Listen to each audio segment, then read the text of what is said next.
پاکستان کے وزیر دفاع خواجہ محمد آصف نے بیان دیا ہے کہ پاکستان دیوالیہ ہو چکا ہے۔ جی ہاں، آپ درست سن رہے ہیں، پاکستان کے ڈیفنس منسٹر نے یہ بیان دیا ہے کہ پاکستان دیوالیہ ہو چکا ہے۔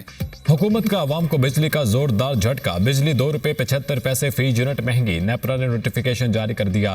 قیمتوں میں اضافے سے صارفین پر 85 ارب 20 کروڑ روپے کا اضافی بوجھ پڑے گا۔ اضافی وصولیاں اپریل، مئی اور جون میں کی جائیں گی۔ اطلاق کراچی سمیت ملک بھر کے صارفین پر ہوگا۔ بجلی کی قیمتوں میں اضافے پر شہری نالاں، حکومت نے جینا مشکل کر دیا، کہاں جائیں، کس سے فریاد کریں، شہریوں کا شکوہ۔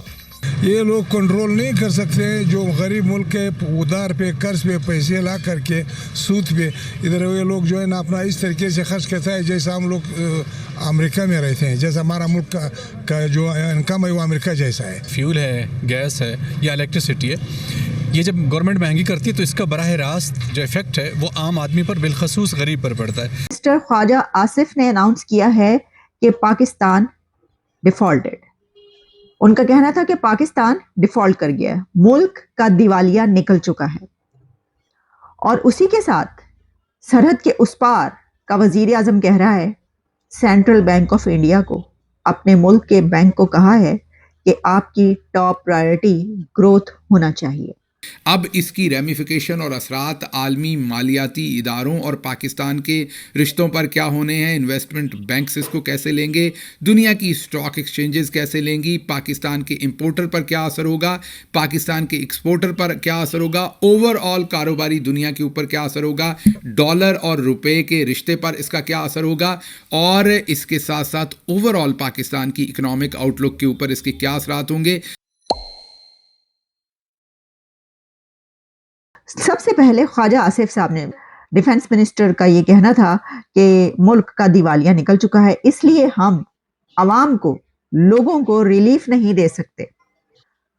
تو آئیے آپ کو انہی کی زبانی سنا دیتے ہیں کہ انہوں نے کیا کہا ہے۔ ایک طبقے کے اوپر بوجھ دیر نہیں ڈالتا، دیوالیہ ہو جائے گا ملک، بلکہ میں سمجھتا ہوں دیوالیہ ہو چکا ہے۔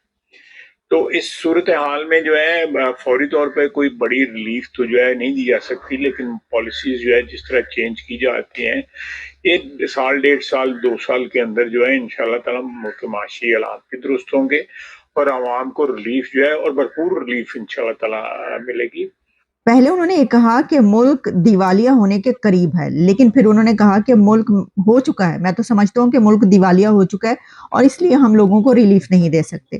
تو یہ لوگوں کو ریلیف نہ دینے کے لیے آپ بہانہ کر رہے ہیں کہ ملک دیوالیہ ہو گیا ہے، یا واقعی ملک ڈیفالٹ ہو گیا ہے اور آپ بہانے سے یہ بتا رہے ہیں؟ بھئی یہ صاف صاف بتا دیں آپ، اس میں جو ہے وہ ادھر ادھر جانے کی کیا ضرورت ہے پتلی گلی سے؟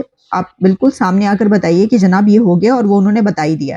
یہ جو ہم کئی سالوں سے سن رہے تھے کہ ملک دیوالیہ ہونے کے قریب ہے، ملک ڈیفالٹ ہو جائے گا، تو اب وہ اچھا، اس سے پہلے بھی ایک مرتبہ خواجہ آصف جو ڈیفنس منسٹر ہیں وہ یہ بات کر چکے ہیں کہ ملک جو ہے وہ ڈیفالٹ ہو گیا ہے، اور اس وقت انہوں نے جب یہ کہا تھا تو سب حیران پریشان رہ گئے تھے، ہیں جی، اور ان کی اپنی حکومت یہ کہہ رہی تھی ہیں جی یہ کیا ہو گیا؟ ان کو پتہ چل گیا اس وقت، حالانکہ اسحاق ڈار جو ہیں وہ فائنانس منسٹر تھے۔ اب اسحاق ڈار فائنانس منسٹر نہیں ہے، بلکہ فائنانس منسٹر ہیں مسٹر اورنگزیب صاحب، لیکن جو اناؤنسمنٹ ہے وہ ڈیفنس منسٹر ہی کرتا ہے۔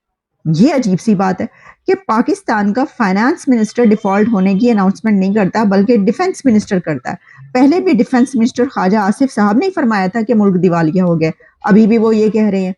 تو یہ چکر کیا ہے؟ تو جو فائنانس منسٹر ہے اس کا کام ڈیفنس منسٹر کیوں کر رہا ہے، اور ڈیفنس منسٹر کا کام جو ہے وہ اسٹیبلشمنٹ کیوں کر رہی ہے، اور اسٹیبلشمنٹ کا جو کام ہے وہ اسٹیبلشمنٹ ہی کیوں کر رہی ہے؟ خیر، یہ ہم پتہ نہیں کس طرف نکل جائیں گے، لیکن اب آپ کو ہم نے یہ تو بتا دیا، ذرا سن لیں کہ انہوں نے اور کیا فرمایا۔ ایک بہت بڑا طبقہ جو ہے جو ٹیکس ہی نہیں دیتا، مثلا یہ ریٹیلر ہمارے جو ہے یہ ٹیکس نہیں دیتے، ہول سیلر ٹیکس نہیں دیتے، چند لاکھ جو ہے لوگ جو ہے وہ ٹیکس دیتے ہیں، اور ان میں بھی زیادہ تر وہ لوگ ہیں جو سیلریڈ کلاسز ہیں۔ ایک طبقے کے اوپر بوجھ دیر نہیں ڈالتا، دیوالیہ ہو جائے گا ملک، بلکہ میں سمجھتا ہوں دیوالیہ ہو چکا ہے۔